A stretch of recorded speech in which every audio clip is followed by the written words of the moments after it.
Now, ever since things came to a close with the sequel trilogy by Disney and Lucasfilm back in 2019's The Rise of Skywalker, ever since then it's been an up and down roller coaster, right? We've seen a lot of high points and low points for Star Wars. I really do believe that Mando Season 2's finale was like the peak of Star Wars under Jon and Dave and just everything around Disney+.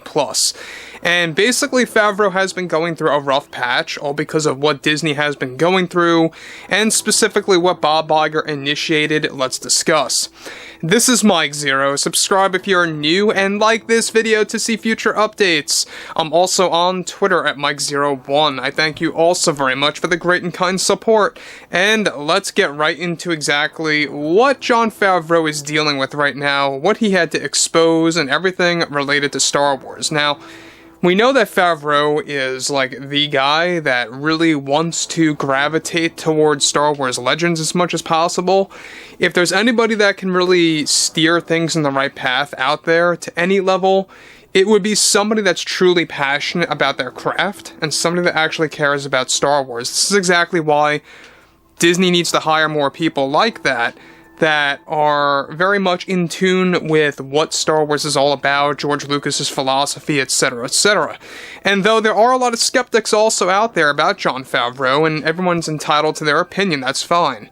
But I think that he did a good job with Mando Season 2, I will admit that, even Mando Season 1, but everything went downhill with Season 3 for obvious reasons. Now, on top of that, what's interesting is what Favreau had to say about Bob Iger, Disney, and the current financial disaster happening with Star Wars in general. So let's get into this. Now, given that Favreau and Filoni are getting ready to promote the Ahsoka series ahead of its August 23rd release date, Favreau eventually got on the subject of the current state of Star Wars on the financial end of the spectrum, while getting on the subject of Ahsoka.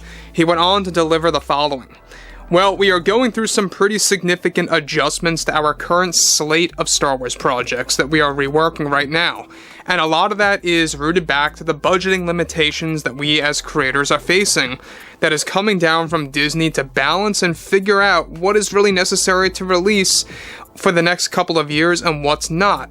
Sometimes with franchises as big as this, you meet some roadblocks along the way, and as per Disney, putting a limit on budgets for various projects that myself and Dave have been working on are only making things more complicated and preventing us from using certain techniques in our upcoming projects like Mando Season 4, which is by far my most passionate project that I'm working on right now.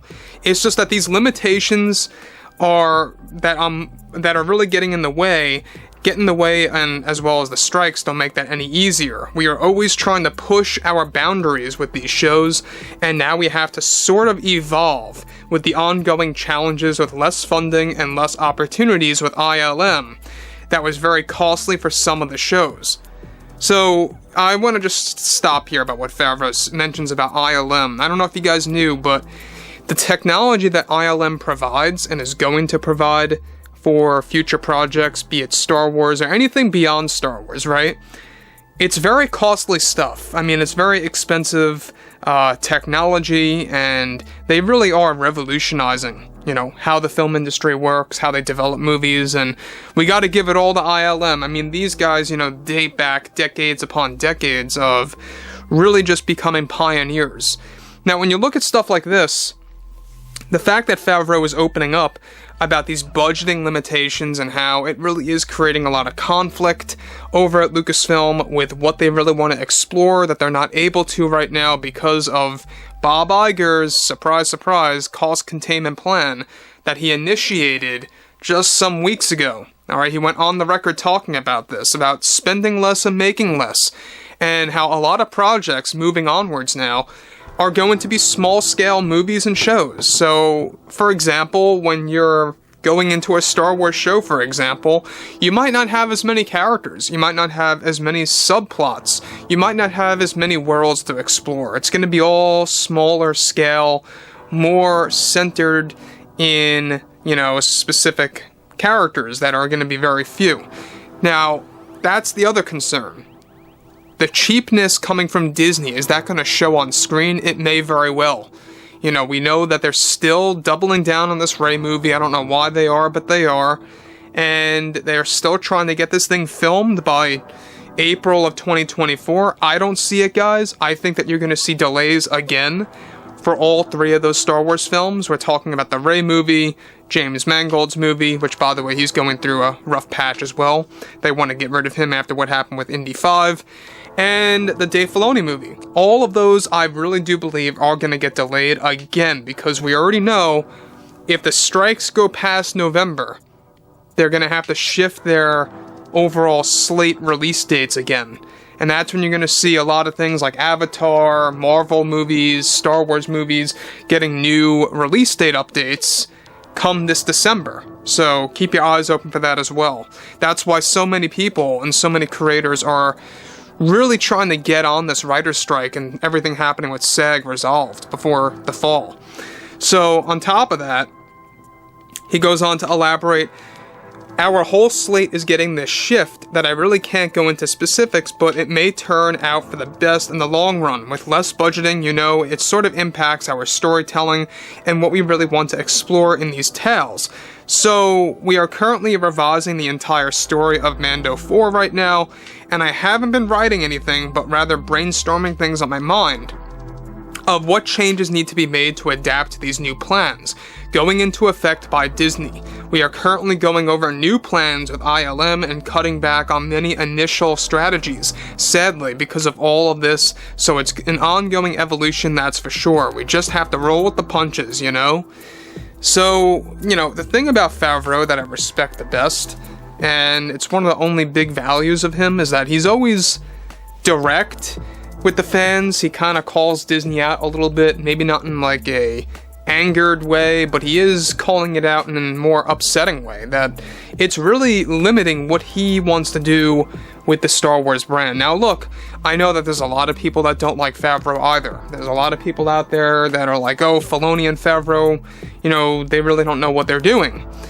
And, you know, I respect everyone's opinion, but we all have to agree that Mando Season 3, it was a mixture of things. Kathleen Kennedy played a very big hand in that because she got in the way, limited what Jon and Dave were able to do.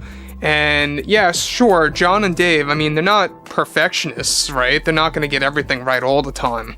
They've had their flaws, let me be honest and clear here. They've had their flaws and mistakes. But I think that when you're comparing things like Jon to Leslie Headland or Jon to other creators out there that handle things like, for example, Robert Rodriguez with the Boba Fett series, or Joby Harold with the Kenobi show, and Deborah Chow, they just blow all those creators out of the water. And it's a very interesting comparison, because the fact that Disney is now doubling down on these limitations, I think it's only going to spell a recipe for disaster further for Star Wars. I don't think that Favreau really knows what's coming. I think that he's a little over his head, saying that it may be a blessing in disguise that this is all happening. No, I think it's a recipe for disaster by limiting your budgets. So anyway, guys, drop a comment below. Fill me in below in the comments what you all have to say about this, and if you guys did enjoy the content for today, make sure to drop a thumbs up on this video to support the channel, and I will catch you guys next time.